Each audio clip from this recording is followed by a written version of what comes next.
that's before us now, but we are entirely unprepared. Yes. Our electricity is still too expensive. We don't have the HR folks trained. We don't have the hub set up. We don't have the movement of men and material set up. So some people will say that we are unlucky, but the truth is that we have not prepared ourselves to take advantage of opportunities that present themselves in the global environment. Yeah, Dr. Stokes. And we need to do that. As Shakespeare says, you need to frame the season for your own harvest. And we haven't done that where the logistics hub is concerned. Dr. Spence, thank you very much for your time. Dr. Stokes, thank you for your time as well. I'm out of time and I have to go for the news at 7 to be presented by Curlin Brown. Yeah, it's a wait and see. Dr. Spence has said it. It's a wait and see. We don't really know. Yeah, and Dr. Stokes says, look, it's a broader diplomatic game that's at play here with the U.S. at the head of affairs and trying to smite its economic rivals and even its friends into fall in line with U.S. foreign policy and how the U.S. pictures itself as the preeminent nation in the world in all important aspects. That's my time. Lead Story returns on Friday.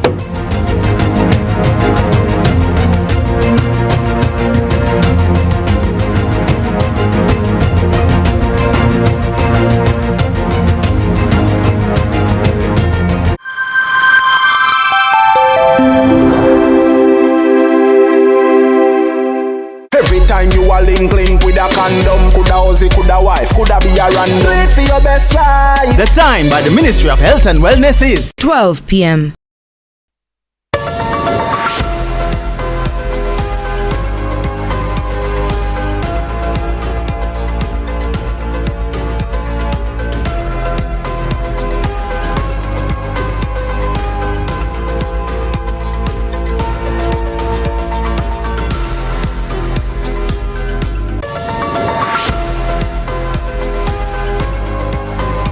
It's Friday, February 7, 2025. Welcome to CVM News at Noon. I'm Courtney Lewis.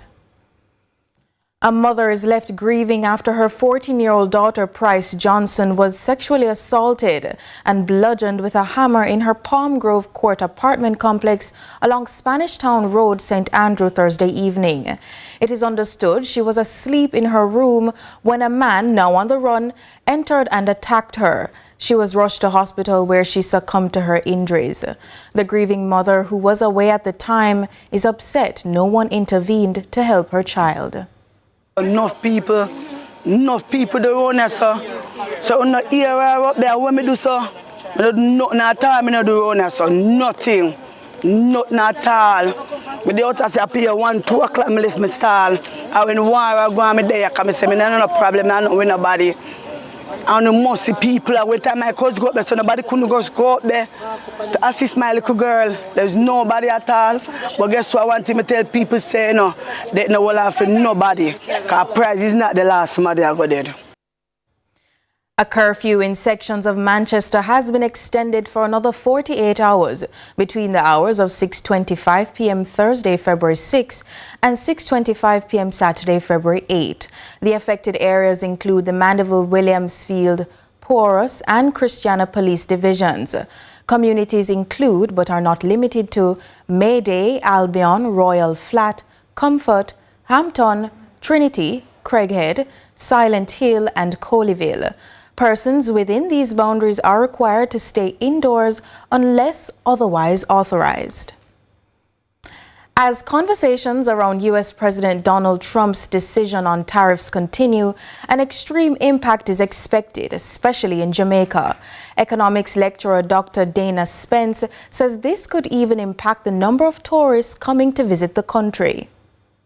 This somewhat beginning of a trade war, we may think of it. For Jamaica, like many other small island developing states, so I'm going to work with the China situation now. There is an indirect effect here by such global trade shifts, and two very important ones, or three. I could think of, we have import costs that can lead to imported inflation. Now, we know that many of, Jamaica's consumer goods and construction materials, manufactured products, they're sourced from China, whether directly or via some U.S. imports. So the tariffs may actually lead to higher prices for these goods, increasing the inflationary pressures in Jamaica. Now, we also know that in tourism, right, if the U.S. economy slows down, because these tariffs, you're charging for the goods that you're importing. So U.S. is charging for the goods that they're importing. So people will face, the U.S. citizens will face some amount of pressure right there. The Health Ministry recently received reports of an increased cancer rate locally. Studies show that various factors contribute to the deadly disease. Health Minister Dr. Christopher Tufton says the number do not depict where the ministry wants to be. There seems to be a combination of factors. Hereditary is one, but issues around consumption is another. Tobacco consumption, all types of smoking devices, obesity, which is the foods that we eat, and in particular, processed and ultra-processed foods in the tins that have high levels of sodium, high levels of sugar, and indeed other forms of chemicals for preserving those foods, and alcohol consumption. The studies have supported this. This is not anecdotal. There are enough clinical studies, and we have a researcher here from NCU who can comment on that more, that supports that. Still on health, upgrades to the radiology department at the St. Anne's Bay Hospital will make things easier for patients, according to one health official who is optimistic about new state-of-the-art equipment. During an on-site visit, Health Minister Dr. Christopher Tufton says the move is proof the sector remains resilient despite public criticisms. Sometimes we miss the expanded offerings to deal with the concerns and indeed the sick profile of people. And so one of the things we want to highlight is that we are in fact expanding, even with some of the challenges of space. We have found a way to add more services, challenges of space and personnel, because some of the times it's not that we don't want more people, it's that we can't find the people that we want, which is why we had the expo last 2 weeks ago and why we're giving scholarships and so on. Residents from the Hampshire and Riverdale communities in St. Catherine are slated to have running water by Christmas as a multi-million-dollar water supply project is underway. Adrian Williams has more on that development. I tell you, say, when me hear the water system a come, me jump a joy, then me go hear say, ground a go broke. Whoa, that make me rather worse jump a joy. With an expected drought period for 2025, residents of the Hampshire and Riversdale communities in St. Catherine can feel some relief as they anticipate water running through their pipes as a result of an approximately $330 million water supply project. Minister with responsibility for water in the Ministry of Economic Growth and Job Creation, Matthew Samuda, says phase 1 of the project will last for 4 months, expending $60 million of the total.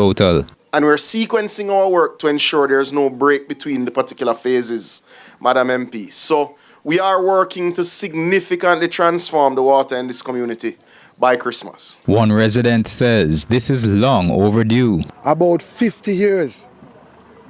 50 good years, me not see water in a Riversdale and Hampshire pipe. So I am very grateful for this Member of Parliament. With the primary water source for residents being to purchase trucked water, the Member of Parliament for North East St. Catherine, Carencia Morrison, says the wait for running water will soon be over. You have called, you have groaned, you have complained. You said, listen to me, the water fly past we here, so I'm gonna tough it on people. Why we can't get some of the water? Why you can't harness some of the water? It's not easy for the ordinary Jamaican important to afford a truckload of water.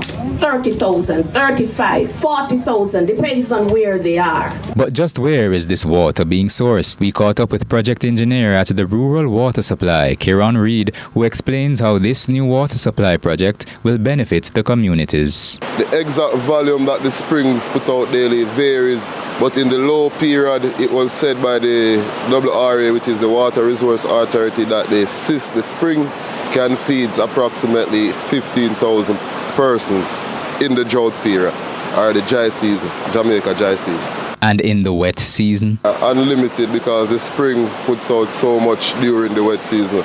In the wet season, a breakout spring is on top of this spring, so the volume of water that comes from this area in the wet season can't be measured. One resident is happy for what is to come, as purchasing water, she says, is a burden to bear. In my position, my son do his chicken business, so you know, say, every 3 days we need water and no water. So I'm glad for this opportunity. The occasion was a groundbreaking to signify the start of the work, so the residents now look forward to the commissioning of water in this first phase of the project. Adrian Williams for CVM News. With summer already fast approaching, the Kingston and St. Andrew Municipal Corporation is anticipating high activity. However, the Mayor of Kingston says a team is working to mitigate the issue of pollution, among other things. Here's Trisha Kelly with that story. Ahead of the local Carnival season, Chairman of the Kingston and St. Andrew Municipal Corporation, Andrew Swaby, is in prep mode for the period. In 2024, the streets of Kingston and St. Andrew were littered with garbage and whatever was left of the costumes involved in the festivities. The mayor says he's currently hosting meetings with promoters for a smoother season. What we are doing now is just to sit with the promoters of Carnival to making sure that they adhere to the rules and they lift their standard of their events. So we have worked through a lot of things. We have promised that next month we will be meeting with some smaller groups, looking at the whole issue of security, looking at the whole issue of garbage collection and other matters. These are series of people. We'll be having at least one general meeting per month, and we'll also be having subcommittee meetings also every month. To tackle garbage specifically, the KSAMC is also collaborating with government agencies to prevent a repeat of what occurred last year. We will be having a meeting with the National Solid Waste Management Authority and Carnival, the association, to make sure that it looks specifically at the whole issue of garbage disposal. Equally, there'll be meetings with the police, because the police were here today, and they'll be meeting with also Jamaica Fire Brigade to look at the whole issue of safety. So we'll be having several subcommittee meetings. But the meetings will facilitate more than Carnival preparations. Mayor Swaby says promoters will be guided for their upcoming events. Last year after Carnival, I did say to this municipality that for mass event, I'll be having a discussion with them starting 3 months before the date. And so today is just yet another one. We have done it previously with Freedom Street Concert, where we met monthly just to go through the issues. Trisha Kelly, CVM News. And now we turn to Nika Lewis, who is live in Providenciales, Turks and Caicos for their ongoing general elections. There's absolutely no other reason to be anywhere else when you're looking at CVM TV's coverage of the elections here in Turks and Caicos Islands. We've just landed at the Provost, as they call it. I just came off the plane to see 3 members of the Progressive National Party. I'm confident with this team, and I think the Turks and Caicos will be happy with the outcome later today. So I'm anticipating that shortly after the polls close at 7, we would know who the winner is, and of course that's going to be the Progressive National Party. We're just asking them to give us another chance so that we can finish our work. Well, the other people, they had 4 years, they did nothing. That's why they were voted out 14-1. And I can tell you why trust them. We got this. We're anticipating an incident-free election, but of course we know that there are major changes to the voting process due to amendments in last December, and so we're looking forward to the voting and listening to the voters, and also meeting now with some of the candidates from the PDM, which is the People's Democratic Movement. I wouldn't go into numbers, but a majority is good for me. once it's more than that 10 that is necessary to form a government, we'll take that. We'll love to have as large a majority as possible. But we know these supermajorities are possible. They've captured a supermajority in the last election.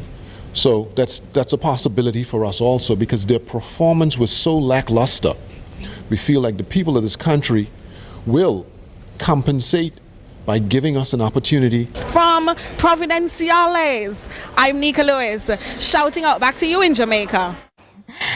And we thank Nika for that update. News at Noon continues in just a moment. Stay with us.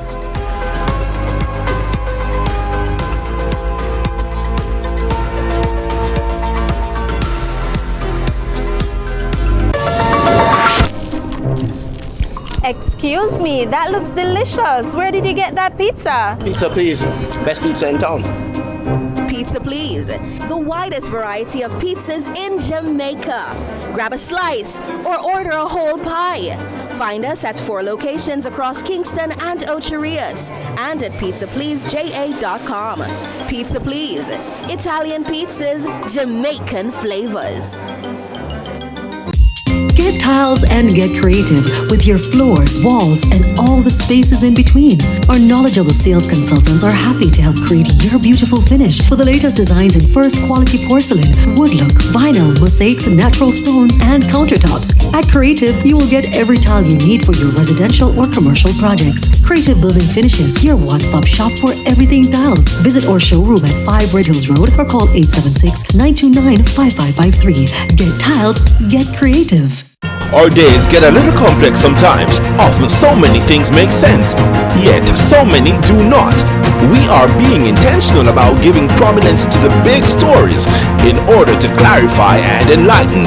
Lead Story explains who, what, when, where, why, and how. Lead Story with George Davis, weekdays at 6:30 p.m. on CVM TV.